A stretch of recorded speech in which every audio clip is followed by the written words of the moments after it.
Alright, in this video we're going to try and go over returns and exchanges. First thing that you need to do is click on the Sales Manager. Type in your clerk ID and your password. After that, there's a couple different ways that you can find a sale. One would be to hit the Find button and type in the ticket. If you don't have that in front of you, you can also just scroll to find the sale. You also can search by more than just the ticket. You can search by their last name, first name, customer ID, etc. Since I don't have a receipt, I'm just going to scroll to find a sale. So let's see.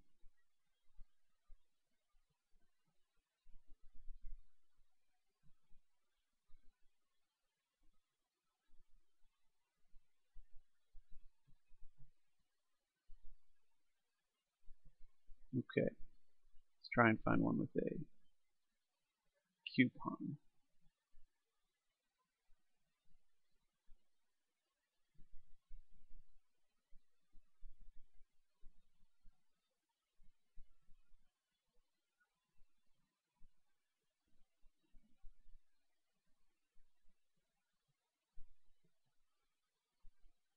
Okay, here's a good one. So it looks like they sold a Gen 3 1000, and they also applied the preferred customer discount. So you would copy this to the sales screen, and they'll say it's a different clerk. That's fine. Doesn't matter for a return. You want to verify the customer's information, make sure they're still living at the same address, phone number's in there correctly, etc. And then you can go to items. And this is probably where it's going to get a little confusing. Let's try to look at it step by step. So we sold them a Gen 3 1000, and we also gave them $50 off with the preferred customer discount. So their total sale was $369.55. That's the amount of money that they are going to want back on their card, or given back to them in a check. So you want to keep that number in mind. What I do next is I actually, since they bought a Gen 3 1000, I go down here and try to find the Gen 3 1000 return. And from here you'll want to, these are all ones that are available for sale, but you actually want to return one. So the one that they're bringing back should have a serial number on it. If it doesn't, if it was sold before we started serializing items, you can just hit cancel. But if it does have a serial number on it, you'll want to hit add and type in the serial number or scan in the serial number that they have and hit OK. Since I don't have one in front of me, cancel. And then you'll hit OK again if you have added a serial number. If not, again, you can just hit cancel. So now, right now it looks like we're selling them a new Gen 3 1000, $50 off, and then also a Gen 3 1000 return. So the total has gone up to $768, which doesn't make, you don't want to charge him $768. So we'll want to look at these two items right here. These are the two, the one that he originally purchased, and now this is the one that he's returning. You notice the prices are not the same. So if you click the return, click it once, it'll allow you to update the price. You want to update to $397.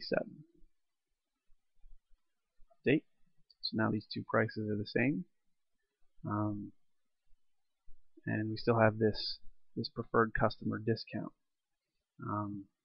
You'll want to actually remove the first line because he's not going to be returning and he's not purchasing a new item. He's going to be returning what now is going to be an open box. So you can remove the Gen 3 1000 new. So click right here in this gray box to highlight which one and hit remove. And now all we have left is a preferred customer discount and the Gen 3 1000 return. At this point you can hit return all, and now we owe him $369.55, which is what he originally paid for the unit.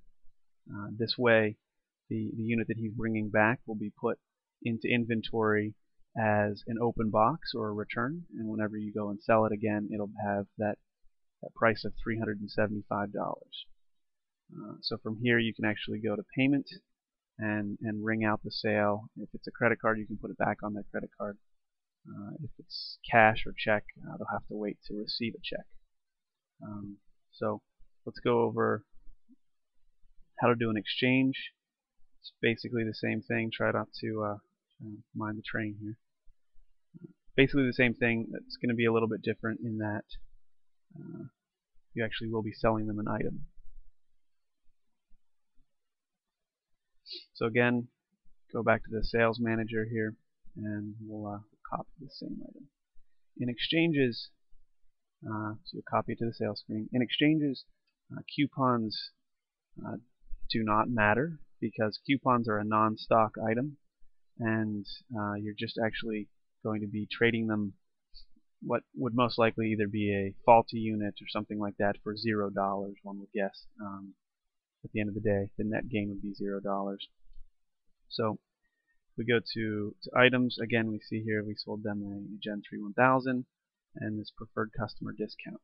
They're bringing this unit back saying, hey, it doesn't heat as well as I had thought it would. Could you get me a new Gen 3 1000? So in this case, we again would need to return the one that he's bringing back. So we would click the model return. And sorry, click the wrong one. Gen 3 model return, add the correct serial number of the unit that he's actually bringing back. If he doesn't have it, hit cancel.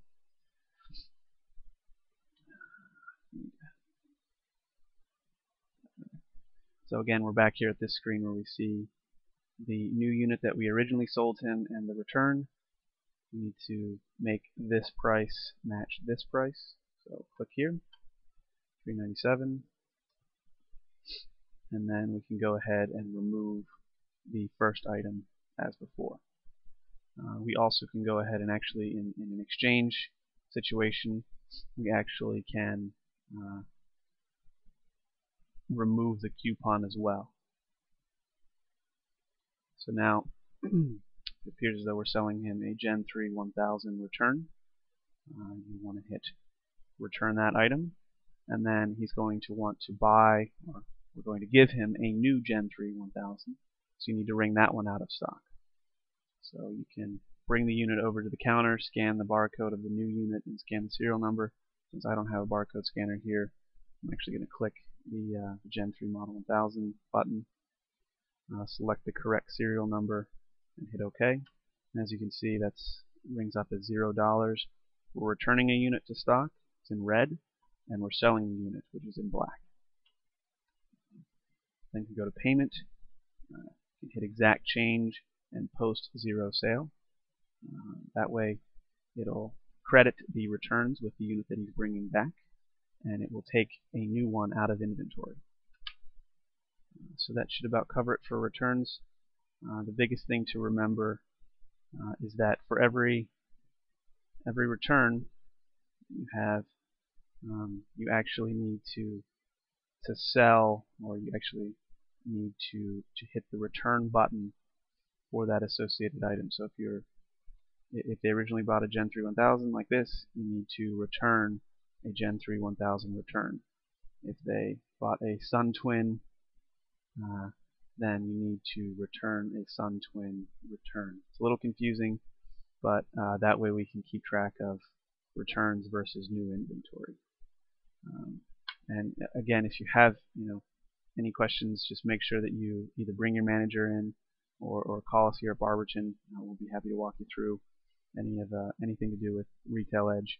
But it's definitely important that if you have a question, you ask somebody, because we can't any errors that are made in inventory, we really can't go back and change those, because we don't know what was sold necessarily. If you ring it out under the wrong SKU or return it under the wrong button, then it's kind of hard to unscramble those eggs.